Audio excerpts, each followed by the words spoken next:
दोस्तों स्वागत है आप सभी का। आज इस वीडियो में जानेंगे पश्चिम बंगाल विधानसभा चुनाव का ताज़ा ओपिनियन पोल और इस ओपिनियन पोल के माध्यम से जानेंगे इस बार पश्चिम बंगाल में किस पार्टी की बनेगी सरकार। क्या एक बार फिर से यहां पर तृणमूल कांग्रेस की सरकार बनेगी? क्या फिर से ममता बनर्जी पश्चिम बंगाल में मुख्यमंत्री बन सकती हैं, या फिर इस बार भारतीय जनता पार्टी अपनी सरकार बनाने जा रही है, या फिर किसी और पार्टी यानी कि कांग्रेस पार्टी अपनी सरकार बना सकता है। आपको बता दें यहाँ पर सभी 294 विधानसभा सीटों का सटीक ओपिनियन पोल सर्वे आपके सामने ला चुके हैं। तो आप इस वीडियो को लाइक कीजिए, शेयर कीजिए और चैनल को सब्सक्राइब जरूर से कर लीजिए। जैसा कि आप सभी जानते हैं 294 विधानसभा सीटों में से सटीक ओपिनियन पोल सर्वे में से किसी भी पार्टी को पूर्ण बहुमत की सरकार बनाने के लिए या फिर किसी भी गठबंधन को यहाँ पर सरकार बनाने के लिए 147 विधानसभा सीटों की ज़रूरत होती है। तो अभी की बात करें तो यहाँ पर तृणमूल कांग्रेस की सरकार है। तृणमूल कांग्रेस के पास 225 विधानसभा सीटें हैं। तो देखना ये होगा क्या एक बार फिर से यहाँ पर टीएमसी अपनी सरकार बना सकती है, या फिर इस बार भारतीय जनता पार्टी पश्चिम बंगाल में अपना कमल खिलाएगी। जानेंगे सभी सटीक सर्वे ओपिनियन पोल, सभी क्षेत्रों का सर्वे, जिलावार सर्वे सामने आ चुका है। तो चलिए सर्वे को शुरू करते हैं। सबसे पहले बात कर लेते हैं दक्षिण परगना की सभी 31 विधानसभा सीटों का जो सटीक सर्वे सामने आ चुका है। इस बार भारतीय जनता पार्टी 20 विधानसभा सीट पर जीत सकती है, जबकि तृणमूल कांग्रेस को 11 विधानसभा सीट पर जीत मिल सकती है और यहाँ पर कांग्रेस पार्टी को कोई भी सीट मिलती दिखाई नहीं दे। वही बात कर लेते हैं उत्तर दिनाजपुर की सभी 9 विधानसभा सीट पर। इन 9 सीटों में से बीजेपी को मिल सकती हैं 6 सीटें और कांग्रेस को यहाँ पर कोई भी सीट मिलती नजर नहीं आ रही है, जबकि तृणमूल कांग्रेस को 3 सीटें मिल सकती हैं। वहीं बात कर लेते हैं कोलकाता की सभी 11 विधानसभा सीटों का जो सटीक सर्वे सामने आ चुका है। यहाँ पर जो आंकड़े सामने आ रहे हैं, लगातार भारतीय जनता पार्टी को 5 सीट पर जीत मिल सकती है, जबकि तृणमूल कांग्रेस को 6 विधानसभा सीट पर जीत मिल सकती है। यहाँ पर देखा जाए दोनों की स्थिति काफ़ी ज़्यादा मजबूत है। बराबरी की टक्कर देखने को मिल सकती है कोलकाता क्षेत्र से। इस बार भारतीय जनता पार्टी काफ़ी ज़्यादा मजबूत है।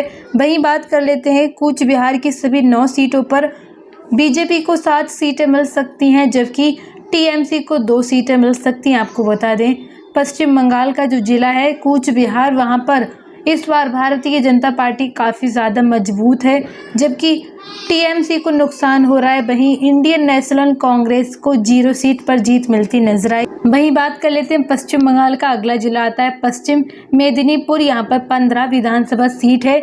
इस बार 15 सीटों में से भारतीय जनता पार्टी को 5 सीट पर जीत मिलती नजर आएगी, जबकि यहाँ पर टीएमसी को 10 सीटें मिल सकती हैं। तृणमूल कांग्रेस काफ़ी ज़्यादा मजबूत है। एक बार फिर से पश्चिमी मेदिनीपुर में भारतीय जनता पार्टी को नुकसान होता नजर आ रहा है। वहीं बात कर लेते हैं नादिया की 15 सीटों पर बीजेपी 1 सीट जीत पा रही है। वहीं इंडियन नेशनल कांग्रेस को कोई भी सीट मिलती नजर नहीं आ रही है, जबकि तृणमूल कांग्रेस टीएमसी को 14 सीट पर जीत मिल सकती है। नादिया में बीजेपी को बड़ा ही नुकसान हो रहा है। तृणमूल कांग्रेस काफ़ी ज़्यादा मजबूत है, जबकि इंडियन नेशनल कांग्रेस के खाते में 0 सीट जाने का अनुमान। पश्चिमी मेदिनीपुर की सभी 16 विधानसभा सीटों का जो सटीक सर्वे ओपिनियन पोल देखें तो बीजेपी यहाँ पर 3 सीटें जीत पा रही है, जबकि तृणमूल कांग्रेस को 13 विधानसभा सीट पर जीत मिल सकती है। यहाँ पर टीएमसी काफ़ी ज़्यादा मजबूत है। भारतीय जनता पार्टी को बड़ा ही नुकसान हो सकता है, जबकि कांग्रेस के खाते में 0 सीट जाने का अनुमान है। वहीं बात कर लेते हैं दार्जिलिंग की सभी 5 सीटों पर। इस बार 5 सीटों में से भारतीय जनता पार्टी सभी 5 सीटें जीत सकती है, जबकि यहाँ पर टीएमसी को कोई भी सीट मिलती नजर नहीं आ रही है। वहीं कांग्रेस के खाते में 0 सीट जा सकती है। इसी के साथ बात कर लेते हैं पुरुलिया की सभी 9 विधानसभा सीट के बारे में। 9 सीटों में से बीजेपी 5 सीटें जीतती नजर आएगी, जबकि टीएमसी को 4 सीटें मिल सकती हैं। देखा जाए तो यहाँ पर दोनों की स्थिति काफ़ी ज़्यादा मजबूत है। महामुकाबला देखने को मिल सकता है। इसी के साथ बात की जाए जलपाईगुड़ी की सभी 8 विधानसभा सीट के बारे में। इस बार 8 सीटों में से बीजेपी को सभी 8 सीट पर जीत मिलने का अनुमान है। यहाँ पर बीजेपी काफ़ी ज़्यादा मजबूत है, जबकि टीएमसी को और इंडियन नेशनल कांग्रेस को कोई भी सीट मिलती दिखाई नहीं दे रही है। दोनों के बीच यहाँ पर दोनों को सुपड़ा साफ होता नजर आ रहा है। इस बार जलपाईगुड़ी में टीएमसी को भारी नुकसान होता नजर आ रहा है, भारी झटका लग सकता है। वहीं बात कर लेते हैं बांकुड़ा की सभी 13 विधानसभा सीट के बारे में। 13 सीटों में से बीजेपी को 8 सीटें मिल सकती हैं, टीएमसी को 5 सीटें मिलती नजर आएंगी। यहाँ पर बीजेपी को अच्छा फायदा मिल सकता है। इसी के साथ बात की जाए बीरभूम की सभी 11 विधानसभा सीट के बारे में। इस बार 11 सीटों में से बीजेपी को 9 सीटें मिल सकती हैं, जबकि टीएमसी को यहाँ पर 2 सीट पर जीत मिल सकती है। यहाँ पर बीजेपी को बड़ा फायदा मिल रहा है, जबकि टीएमसी को नुकसान होता नजर आ रहा है। तो दोस्तों, जैसा कि आप देख पा रहे हैं, पश्चिम बंगाल की अभी तक 152 विधानसभा सीटों का जो सटीक सर्वे सामने आ चुका है। इन 152 सीटों में भारतीय जनता पार्टी ने यहाँ पर 82 सीटें जीती हैं, जबकि टीएमसी ने 70 विधानसभा सीटें जीती। अब तक का जो सर्वे आया है, वहाँ पर भारतीय जनता पार्टी काफ़ी ज़्यादा मजबूत पार्टी बनकर सामने आई है, जबकि तृणमूल कांग्रेस को अब तक के सर्वे में बड़ा ही नुकसान हुआ है। तो आगे ये देखना होगा कौन सी पार्टी पूर्ण बहुमत की सरकार बना सकती है। क्या बीजेपी ही बनाएगी इस बार पश्चिम बंगाल में सरकार, या फिर एक बार फिर से टीएमसी की बनने जा रही है सरकार। तो चलिए देखते हैं सर्वे। इसी के साथ बात कर लेते हैं मालदा जिला की सभी 12 विधानसभा सीट पर। इन 12 सीटों में से बीजेपी को 3 सीटें मिल सकती हैं, तृणमूल कांग्रेस को 9 विधानसभा सीटें मिलती नजर आएंगी। और बात करें कांग्रेस की, तो कांग्रेस के खाते में कोई भी सीट जाती नजर नहीं आ रही है। इसी के साथ मुर्शिदाबाद की सभी 22 विधानसभा सीटों का जो सटीक सर्वे ओपिनियन पोल देखें तो बीजेपी 1 सीट पर जीत पा रही है। वहीं तृणमूल कांग्रेस को 21 सीटें मिल सकती हैं, काफ़ी ज़्यादा मजबूत है टीएमसी मुर्शिदाबाद में। और भारतीय जनता पार्टी 22 विधानसभा सीटों में से महज 1 विधानसभा सीट पर समेटती हुई दिख रही है। वहीं कांग्रेस के खाते में कोई भी सीट जाती नजर नहीं आ रही है। बात कर लेते हैं पूर्वी बर्धमान की सभी 16 विधानसभा सीटों पर। बीजेपी को 9 सीटें मिल सकती हैं, टीएमसी को 7 सीटें मिल सकती हैं। इसी के साथ अगला क्षेत्र हावड़ा, यहाँ पर 17 सीटें हैं।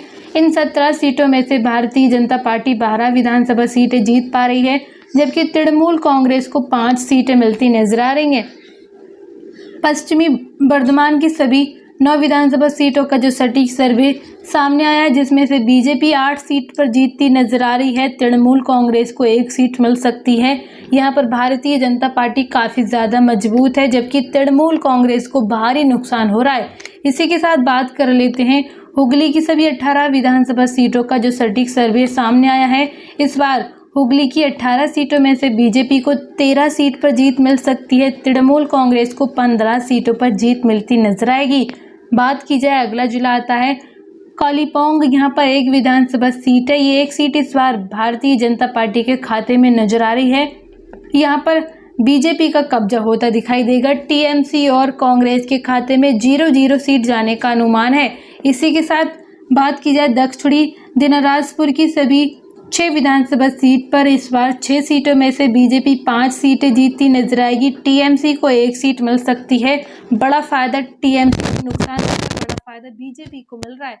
वही बात की जाए अलीमपुर द्वार की सभी 5 विधानसभा सीट पर। 4 सीटें पर बीजेपी जीत पा रही है, जबकि 1 विधानसभा सीट पर टीएमसी का कब्जा हो सकता है। भारतीय जनता पार्टी काफ़ी ज़्यादा मजबूत है। इसी के साथ झारग्राम की सभी 4 सीटों का जो सटीक सर्वे सामने आ चुका है, इन 4 सीटों में से सभी 4 की 4 सीट भारतीय जनता पार्टी के खाते में जाने का अनुमान है, जबकि तृणमूल कांग्रेस और कांग्रेस पार्टी के बीच यहाँ पर इन दोनों पार्टी को कोई भी सीट मिलती नजर नहीं आ रही है, 0 सीट जाने का अनुमान है। वहीं बात कर लेते हैं उत्तर परगना की सभी 33 विधानसभा सीटों पर। उत्तर परगना में बीजेपी को 21 सीटें मिल सकती हैं, टीएमसी को 10 सीटें मिल सकती हैं, जबकि कांग्रेस को 2 सीटें मिल सकती हैं। आपको बता दें बीजेपी काफ़ी ज़्यादा मजबूत है। उत्तर परगना की सभी 33 सीटों में से 21 सीट पा रही है, जबकि टीएमसी महज 10 सीट पर समेटती नजर आ रही है। तो दोस्तों, जैसा कि आप सभी जान रहे हैं, सभी 294 विधानसभा सीटों का सटीक सर्वे आ चुका है। पश्चिम बंगाल की 294 सीटों में से किसी भी पार्टी को पूर्ण बहुमत की सरकार बनाने के लिए 147 सीटों की ज़रूरत होती है। तो इस बार बीजेपी ने 162 सीटें जीती हैं, जो बहुमत से काफ़ी ज़्यादा हैं, जबकि टीएमसी ने 130 सीटें जीती हैं, जो बहुमत से कम है। और यहाँ पर कांग्रेस महज 2 सीटें जीतता नजर आ रहा है। तो आपको बता दें, इस बार भारतीय जनता पार्टी पश्चिम बंगाल में अपनी सरकार बनाती नजर आ रही है, जबकि बड़ा नुकसान तृणमूल कांग्रेस को होता नजर आ रहा है। तो दोस्तों आपको क्या लगता है कौन सी पार्टी पश्चिम बंगाल में अपनी सरकार बना सकती है? क्या बीजेपी अपनी सरकार बनाएगी या फिर इस बार एक बार फिर से टीएमसी अपनी सरकार बनाएगी? आप अपनी राय नीचे कमेंट सेक्शन में ज़रूर दें और आप ये भी बताएं इस बार पश्चिम बंगाल में आप किस पार्टी का समर्थन कर रहे हैं, क्योंकि जनता की राय ही लोकतंत्र को मजबूत बनाती है। दोस्तों आपको बता दें ये सिर्फ अनुमानित आंकड़े हैं, अभी पश्चिम बंगाल के चुनाव में काफ़ी ज़्यादा टाइम है तो समीकरण बदलते रहते हैं। तो वीडियो को लाइक कीजिए, शेयर कीजिए, चैनल को सब्सक्राइब जरूर कर लीजिए। धन्यवाद।